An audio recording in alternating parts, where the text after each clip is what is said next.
Welcome back to Real Geek Media. It is Friday, January 30th, 2026. I'm Hayden Stoll. He is author Christopher Michael Blake. We are back from the Bone Temple. Christopher, what's new in the world? Hell, it's frozen over, and apparently it's in New Jersey. Fair point. Fair point. In case you didn't notice, we're like bundled up because our heating bill over here is like $500 because it's just insane. I mean, it doesn't get a break, right? It just is on loop. Crazy. Everybody's got their hand in my pocket, and unfortunately, there's no room for my hand. So, yeah. So we're back this week. We're talking about 28 years later, the Bone Temple. Now, we reviewed 28 years later last year when it came out. To sort of a mixed review. We liked some things, we didn't like some things, and we were both flattened by that Power Ranger dodgeball team ending, which we just disliked so badly. So now we're back today when we're talking about 28 years later, The Bone Temple, which is the direct sequel to 28 Years Later. This is the fourth film in the franchise, and we're picking up essentially where that film left off with Jimmy Crystal and his gang of Jimmies, and they have Spike, and we have more with Dr. Kelson and Samson. Christopher, what did you think here?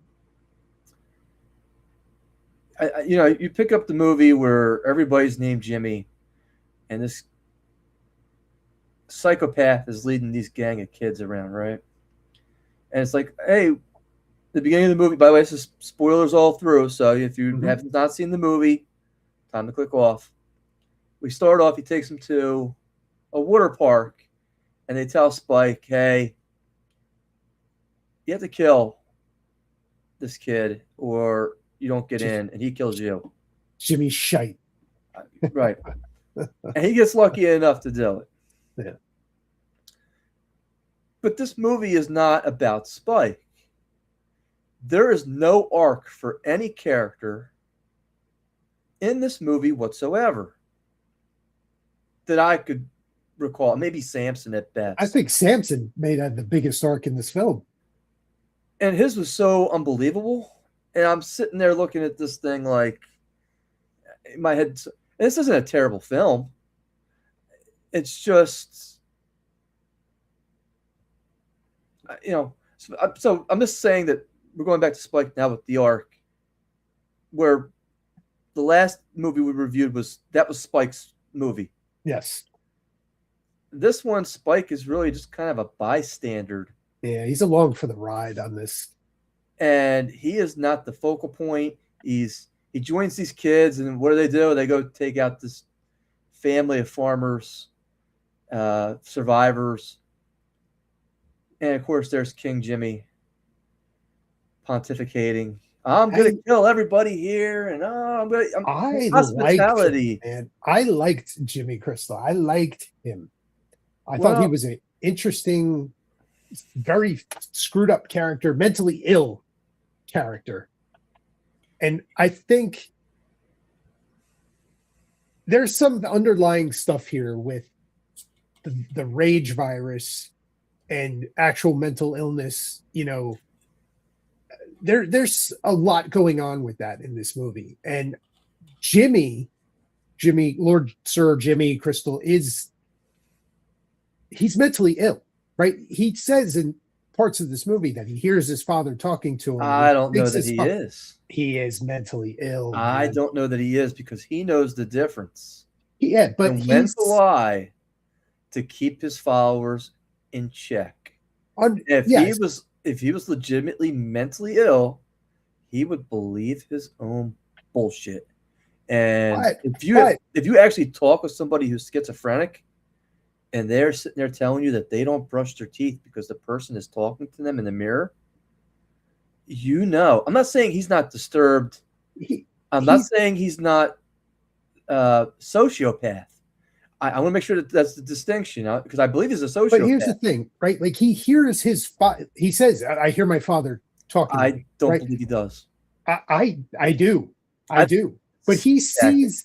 I think that's a scare tactic to keep these kids in line. The devil's coming for you. But if you don't follow me, the devil's going to come out of the ground and grab you. Look at what his perspective was from 28 years later, where we get the opening scene is him as a kid. His father's the preacher in the church, right? What he says, or what he sees, is he thinks his father's commanding these undead here, or the rage virus things, right? His father is Satan, right? And this is his worldview. This shapes it for what we see as a grown-up Jimmy. And that's what is the basis for it. He's going around, old Nick, I'm the son of Satan, right? Like, he's disturbed. He's a disturbed character. This was the line I had come up with. I was driving home after watching this movie. And it applied to Dr. Kelso. It applied to Spike. It applied to Lord Jimmy and the other Jimmys. I think it even applied to Cillian Murphy at the end. At the end of the world, apparently everybody follows the mentally ill. Yeah. Everybody. Dr. Kelso, right? Bathing himself in iodine. Here comes Samson. I'm going to drug this guy, and then I'm going to dance with him. Oh, okay. I'm going to get high next to him. Sure, great idea. Oh. Do you think he's building an ossuary of skulls and human bone? Great. This is how you spend your time, and basically, again, everybody in this whole movie is mentally disturbed, and it's like the more mentally disturbed you are, the bigger following you can get. That's just my opinion. That's just I know I kind of jumped ahead there from where we went. No, it's good. Yeah, because that's what happens is one of the survivors of the farm escapes, and Lord Jimmy sends Spike to go get her, right? And what does Spike do? Take me with you. Mm-hmm. And she sucker punches him in the balls and then runs off. Mm-hmm. And then he comes back and lies and says, I killed her, I swear, because he doesn't want to get killed. Mm-hmm. Now, meanwhile, these kids are like butchering people. They're like little ninjas running around, right? Yep. And the farm scene was okay. They're flaying people. Yeah. They get barbecued. And the hook in the back of the head is a little far-fetched. But okay, I'm even believing that. I'm in for a penny and for a pound. But what skills has Jimmy shown? These kids are doing rolls and hitting arteries and everything else. And Jimmy's just kind of sitting there like, yeah, orchestrating the whole thing. But he's never getting his hands dirty. Yeah. He's never... He's the cult leader. Yeah, but you don't see him actually performing any of these tasks to get rid of the ravaged or survivors or anybody. You don't know what this guy's skill level is. He a grandmaster? Is he faking the funk? Right. We as the audience, I mean, he has to have some kind of skills to survive this whole time in that stupid outfit. He's not putting the mask on. He's not.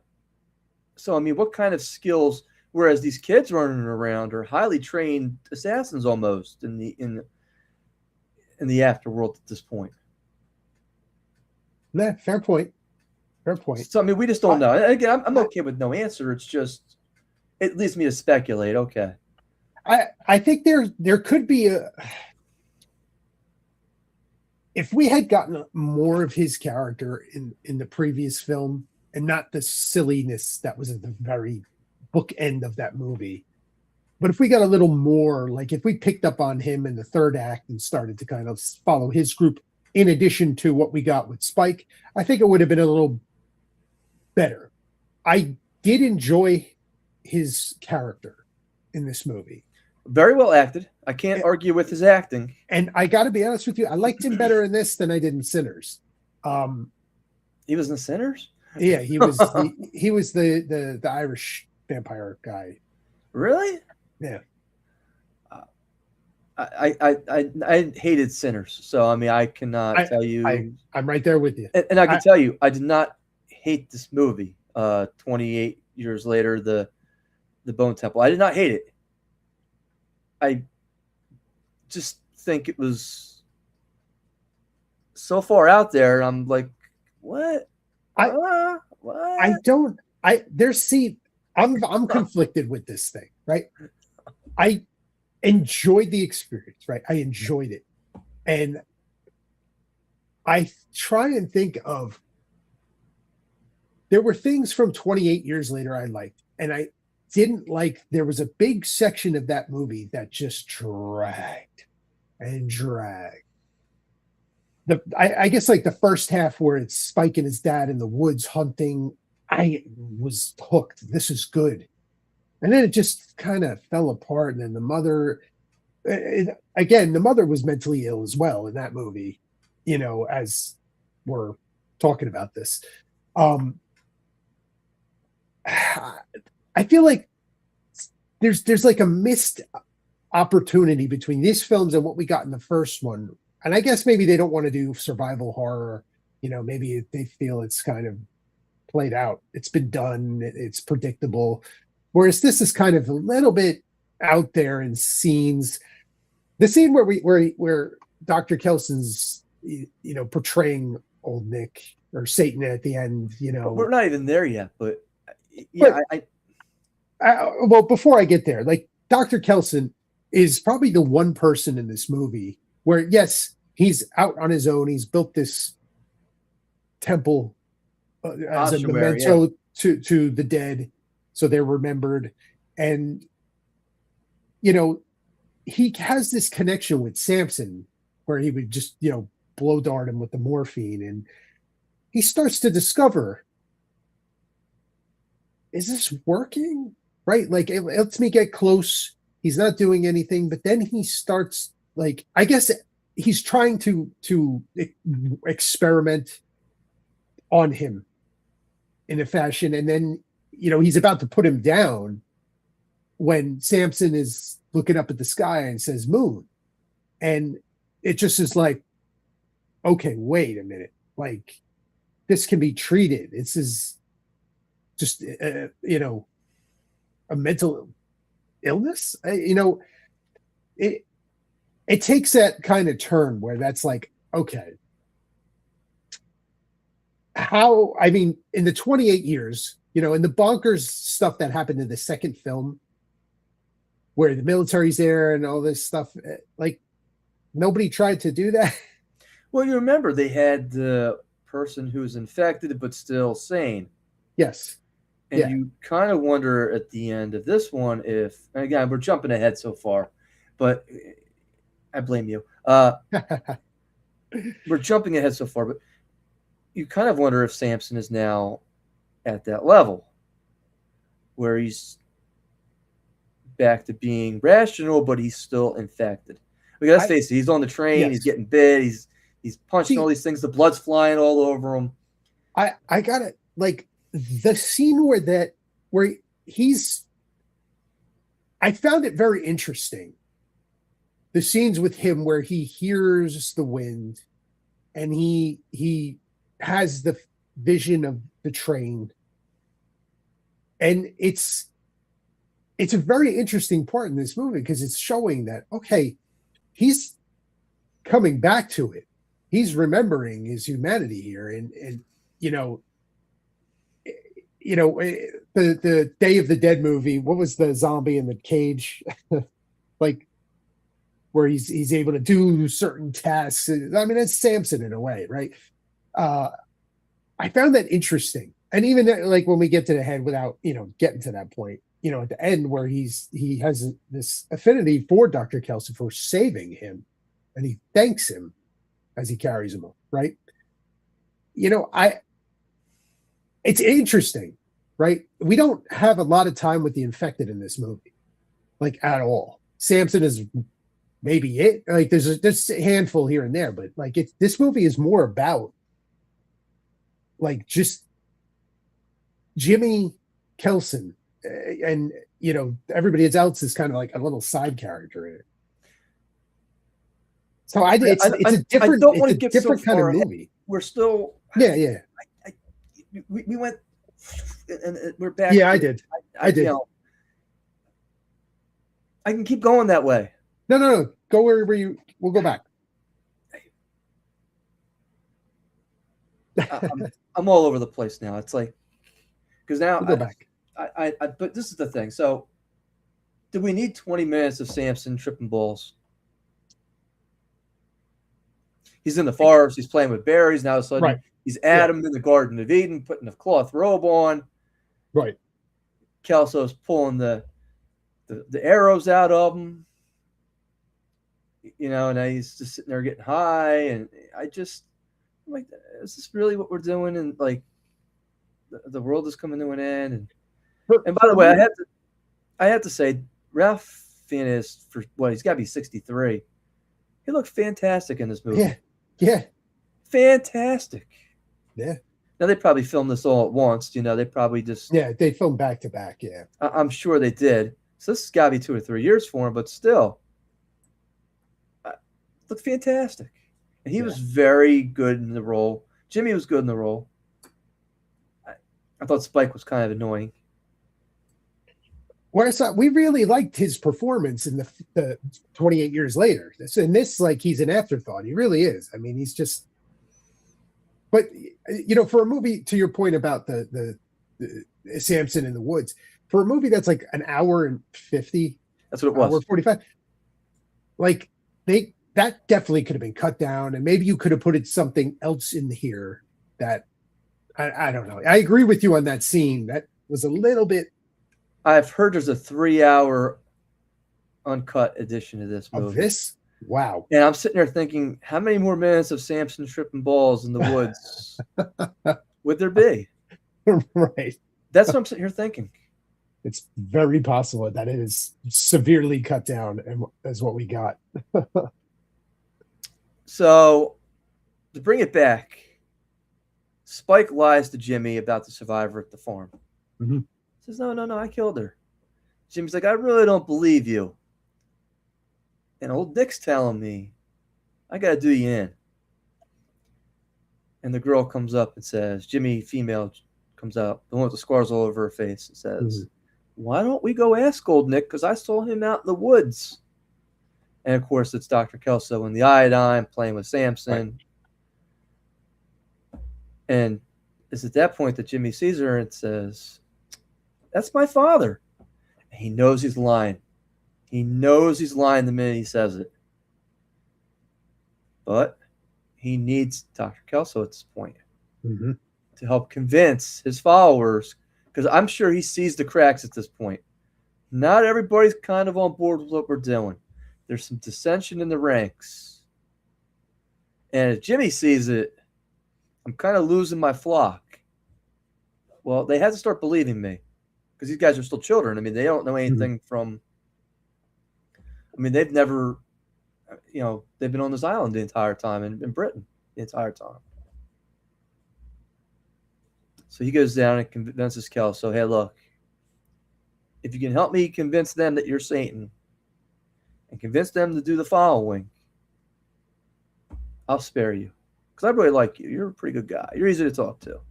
That's what he says, right? Yep. You're easy to talk to. And it's at that point we get the music video. Yes. It was pretty cool. I'm not here shitting on it. It was pretty cool. Yeah. And Ralph Fiennes puts the Uncle Fester outfit on. And he does his best Ozzy Osbourne. Iron Maiden. He's running around doing air guitar. I mean, I enjoyed that scene. I did enjoy that scene. It wasn't terrible. It was definitely like, am I really watching this? Is Ralph Fiennes really getting paid all this money to go up there and dance? And he did. He danced better than I do. So, who am I? I can't dance. I'm waiting. But everybody's in awe at this point. Oh, my God. And then he lays out Jimmy's rules. Right? You need to follow without questioning. You need to kill. I forget what the third one was. Do you remember? No, not off the top of my head. It's basically just do whatever Jimmy says. Yeah, the gist. Yeah. You know. And then Dr. Kelso recognizes Spike under the mask. Right? And he throws that curveball in. Oh, yeah. What was I don't even remember what the curve was. I mean, now that I'm thinking about it, it was, oh, you're going to kill all these people? No, you don't be killing anybody anymore or something like that. And Jimmy's getting mad. He's like, no, you need to start listening to me again. And Jimmy kind of sucker punches Ralph Fiennes with that knife. Yeah, doesn't he orders them to crucify him. That's what it was. Yeah. Oh, that's what it was. Yes. Yeah. Ralph Fiennes is, we need to crucify this guy. That's right. Yeah. And that girl's like, yeah, let's do this. This is what I want. Yeah. And the one kid's like, well, I don't know about that. And he gets killed right off the bat. It's like, yeah. But that's basically the plot of the movie. And I didn't think it was terrible. I didn't think it was great. I don't know that I watch. If I pull up a YouTube video of anything from this movie, it's gonna be Ralph Fiennes dancing. That's gonna be the short. That's going to be the short on TikTok this year. Is him up there doing the Bone Temple dance, and they'll put other kind of music on there. Oh yeah, 100%. I already yes, you're 100% right. When this thing is on digital, it's gonna be everywhere. Britney Spears, "I'm a Slave for You," or Taylor Swift or something. Yeah, it'd be him dancing. 100%. 100%. But I feel the same way. There were some things that had me very intrigued, but at the end of the day, it was okay. It was okay. I enjoyed it. I think as a whole movie better than 28 Years Later, but it was okay. Like if I'm going to rewatch any of these four movies, it's going to be the original, and I'm probably not going to watch the other ones just because I'm like I'm good on this. You know what I mean? Now the Cillian Murphy return. Happy to see him back. Intrigued where they're going to go with this. Not really sure. He's teaching his daughter about the fall, about basically Russian politics post World War I, leading into World War II. And I'm like, yeah, that's what we need to be testing people on. And it's weird because a lot of, you remember the imagery that we got in the 28 Years Later with the soldiers and the marching and all this stuff. It's like, I didn't think of that. That was what I thought of when he was, and I was just like, I don't really understand where they're going with this, but I don't know. That was all like interspliced with Spike and his dad hunting, and it was just odd. It was a big part of the trailer for that movie, but I don't know. That's a good point. I didn't pick up on that. I can tell you that there were several things that are still, in my opinion, kind of open. Mm-hmm. Number one would be the pregnant survivor who got away. Right. I was a little surprised we didn't see her, because I think it would be interesting if Spike and that girl showed up in a town and she's there and she points at Spike and says, he did this to me. That would be wild. Yeah. Because now all of a sudden you have instant conflict. And we didn't really see the soldiers again from the last. Because again, I'm going off my theory is that their ship actually didn't get marooned there. They actually just were there for some kind of mission. That's just my opinion, but I'll stick with mine. I still have a hard time swallowing that concept of, the rest of the world is back to normal, and we're just going to leave this little section, England, as just completely screwed. Like, I do not understand that. That's hard for me to kind of wrap my head around. So I just got done reading The Troop by Nick Cutter, and it's about a contagion on an island up in Canada. basically, or the far east portion of the islands, by Oak Island up there, and similar situation. There's a ravenous disease floating around, and of course there's a troop of Boy Scouts up there, and it's like every man for himself, like Lord of the Flies. And what's the military do? They surround the island. They pour this shit in the water to kill everything off, to make sure it doesn't come off. Any birds flying away from the island, they get sniped because you can't have them leaving. And then they napalm the island at the end. So if you're, I'm not giving anything away. You're not. Maybe that's the route they go. Yeah. But I mean, after 28 years, I would think, let's napalm the son of a bitch. And I understand collateral damage. Yeah, there's people still there.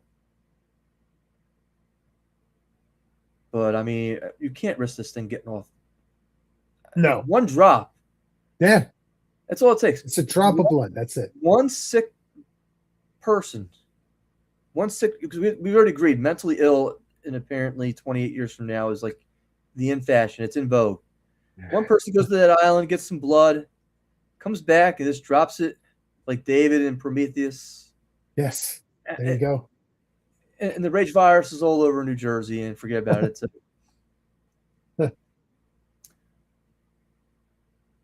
Let me ask you a question now. So yes. Dr. Kelso, Kelson, yeah. Kelson. If I saw Kelso, whatever. He believes he's now discovered this antidote, right? He doesn't realize it at the time, but right. The morphine mixed with this other junk, and you're back to normal almost. You have reason again. And I'm sitting there watching that scene, and of course, Samson is the alpha. Samson really isn't showing any signs of being bit. No disintegration of his limbs. No, you know what I'm saying? He's basically, his injuries have basically healed. Yeah. Then you get on the train when he sits down, and all of those, I don't want to say the word zombies, but the ravaged, look like they've been through a wood chopper. Can you bring them back too? Okay, I mean, I don't know. I mean, right. In theory. I guess theory. if in theory, but I guess if depends on like maybe the nature of the damage to some of them. Like, because there've probably been like some of them are just outright beat to shit and just, I don't know, all those years. Or is it that Samson is the alpha and therefore he's a little bit smarter, bigger, faster? Maybe. I mean, again, that level of being distinguished. And then I'm sitting there thinking even further. Because if you remember, Samson had got that ravaged girl pregnant. Right. And then they had the baby, and the baby was healthy. Right. That was odd. Yes. Yeah. So I'm sitting here with all these different questions. Yes. Theories that aren't really kind of. We talked about that baby when we did the review, and it was like, okay, what is the deal? How is this happening? And they took the baby back to the village. We didn't even really get the village in this movie. No, we didn't see it at all. And I'm okay with that. I'm okay with it, but there is. It does make me wonder because I, from what I understand, they're going forward with the next one. I guess. I mean, I think this movie didn't quite make its money back, which is unfortunate. But, Cillian Murphy back. Maybe there's going to be the village back. I don't know. Where do you go? Where do you go with this? If you're Cillian Murphy at this point, you've made it 28 years. You got your own little farm. You got your daughter. Do you really want to be part of a family or a village at this point? Heck no. You've done your best on your own at this point. You seem to have guns. The village don't have. Yeah. Yeah. I'm good. I'm going to stay where I am. I don't want any part of that. I'm just saying, I'm not saying yes or no. I'm not saying, because it's kind of like, oh, we're going to show up at your place. It's like, hey, this place that's safe over here. You want to come with us? And it's like, you know what? We've been safe here for 28 years, but your place sounds so much better. Sounds fantastic. We have to go immediately. Let's leave right now. I'm already packed. You know, so I just don't know about that. So, like I said, right now, it'll be interesting to see what happens.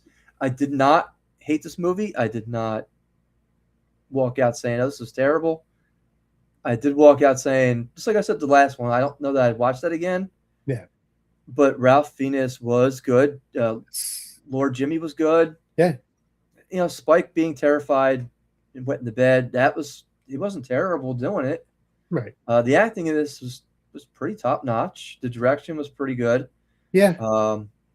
I agree with all that. I agree with all that. Samson's balls was like, yeah, okay, I need to. I think it was a better choice, I guess, for Nia DaCosta, the director. You know, she directed The Marvels, which disliked immensely. I thought this was pretty good. I thought she did a pretty good job with this. Some interesting things in here.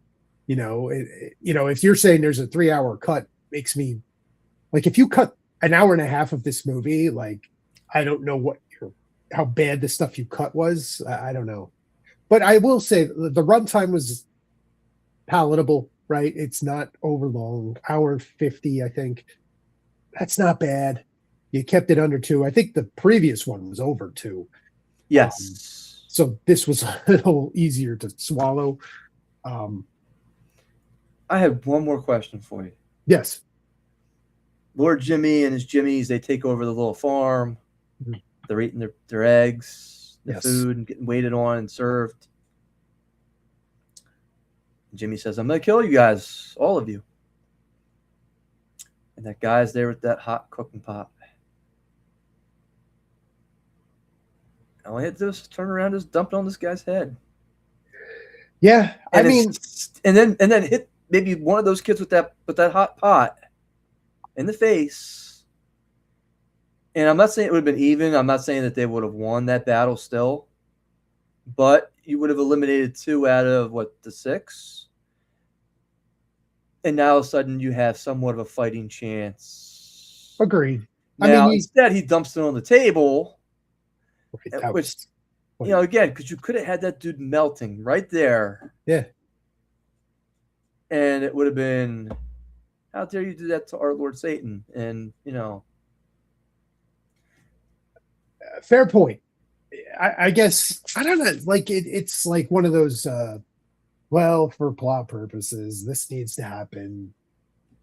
When then realistically, your fight or flight kicks in a scenario like that, where it's, I'm dead if I don't do it. I'm dead either way. I'm going to do something to try and take a couple, I get it. And then here's the other thing. They're out in the woods, the 3 survivors. Hey, he's making noise. Oh, here comes one.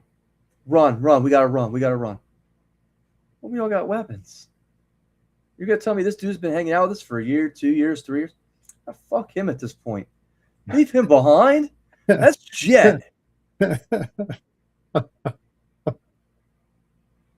Because we saw Spike kill the one with the arrow out in the woods. Like, he's stabbing him. Yeah. You're going to tell me that you guys...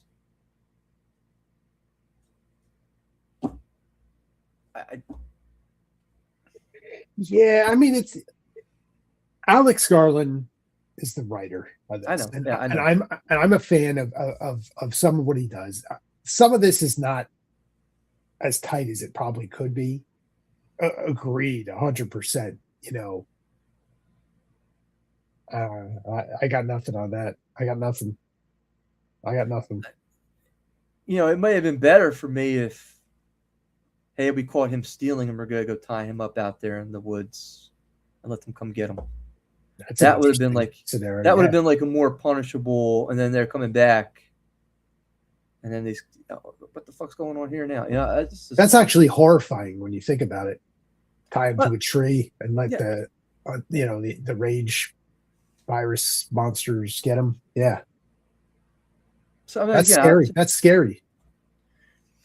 so that's all I really have. I don't have anything more. Yeah, I mean, if I were to see out of 5, I'd give this 2.5. That's probably where I would go to. Again, not terrible. Worth No. saying. Yeah. Ralph Fiennes in this was amazing. I mean, the guy can do so much. He's such a good actor, man. I can't disagree with that. Everything I've seen him in the last 4 or 5 things, even that terrible burger movie he was in. Yeah, He wasn't terrible in it. He was the best character in that movie. Yeah, I mean, A terrible burger movie. That was the menu. Was it the menu? Was that what that one was? I mean, look, Anna Joy, whatever her name is, just I was like, she's not bad looking chick, but I'm just like, I just don't see it. Yeah, she's just so milquetoast. It was like, really? Yep. Even Furiosa with her, I was just like, I don't. We don't speak about that movie.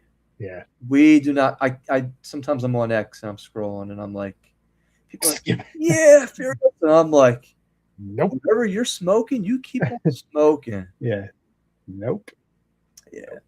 Yeah. So 28 years later, Bone Temple, middle of the road. Definitely see it if you're a fan of the franchise. If you haven't seen it already, go see it.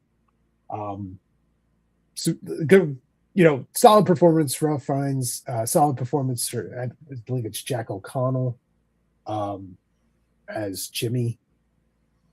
And he's having a little bit of a run, I'd say, from his role in Sinners, where he was probably the most interesting character in that movie. And to this role where he's playing another villain, and just, I mean, the guy's got like a gift for playing these kinds of characters. He's Did you get around to seeing Sinners? Yeah, I've seen it. I'd rather watch From Dusk Till Dawn. Sinners is terrible. I just don't. There's just a lot of plot holes in that one, so I don't. The most Oscar-nominated movie in history. Make that make sense, because maybe they saw the version that I didn't see. I would rather watch From Dusk Till Dawn. It's more entertaining. But anyway. Anyway, yeah. Again, we're not reviewing that movie here tonight, thank God. Yeah. But yeah. Hayden, next movie up, From Beyond. I'm ready for this one. I'm ready for it. I'm excited. Oh, wait till you get to the load of this one. You've never seen it, right? I've never seen it. I'm excited. Oh yeah. The people who did Reanimator. Yeah, that's enough to pull you in right there. That's enough. Jeffrey Combs is in this one. Yeah, Ken Forte, Barbara Campton. Nice. Yeah, join us. When are we back? We can do next week if you're available, or if you want to do the week after. I'm open. Whatever. We'll play it by ear. Well, let's say next week. Okay. For From Beyond. Beyond. So we thank you guys for hanging out with us for a little bit and talking about 28 years later, the Bone Temple. Join us next week. From Beyond. I am Hayden Stoll. He's author Christopher Michael Blake. We'll see you then.